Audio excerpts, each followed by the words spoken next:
Okay, today I want to take a few moments to discuss the topic of protecting your firearms.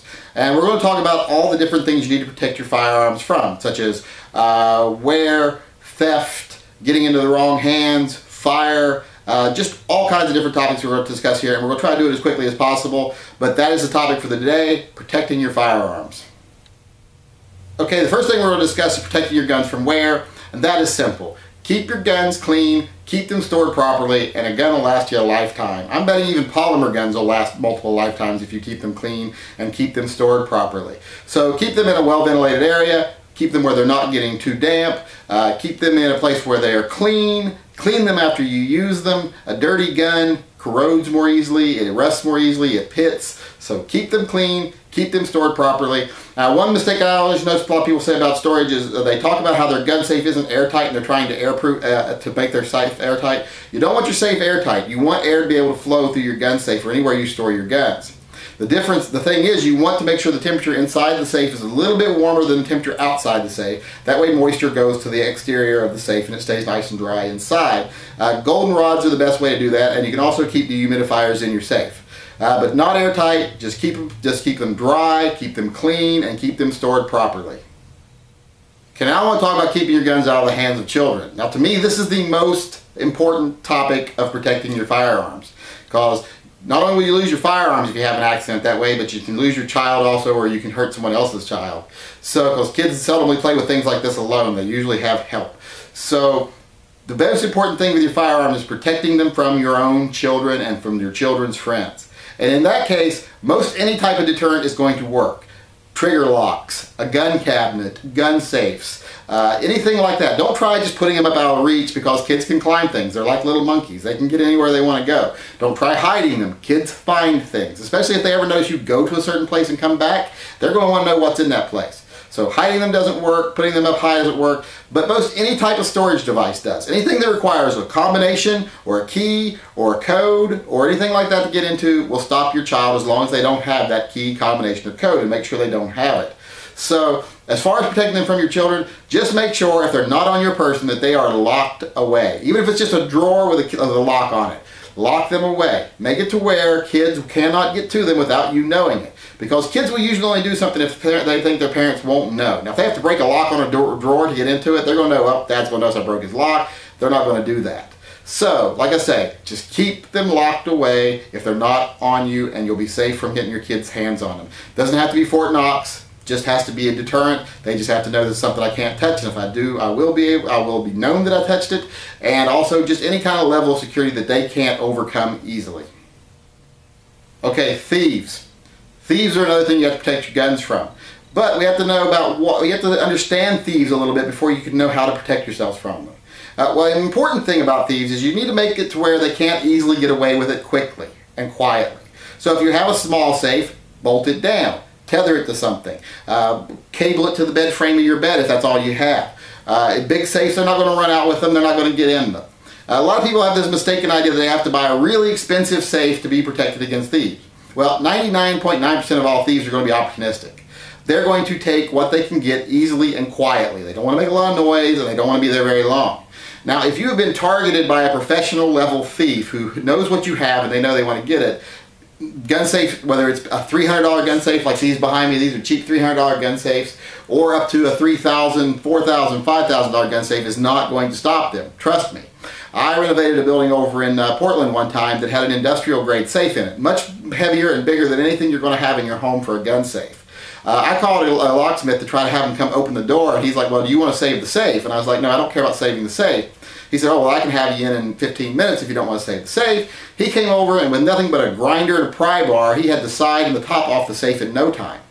So if you're a professional, they're a professional, and they can make some noise, if they can take sledgehammers and crowbars and grinders to it, it's open in a matter of minutes. So you're not going to deter that kind of a thief. You just can't protect against that kind of a thief. So if you got that kind of thief targeting you, well, there's going to have to be other layers of protection in place, like alarm systems, dogs, and insurance, which we'll talk about later.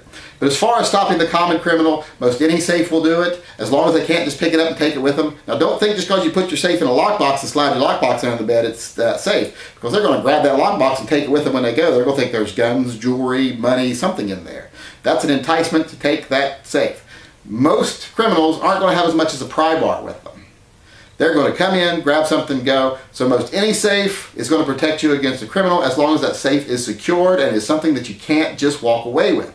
So don't be fooled by this misconception that you have to spend a ton of money on a safe. Now if you want to spend a ton of money on a safe, that's great. You might get better mechanisms, more reliable mechanisms, because you do have to worry sometimes if cheaper mechanisms will break, but it's so unlikely that I wouldn't consider it a big thing. I've had cheap locks that I've had for 15, 20 years.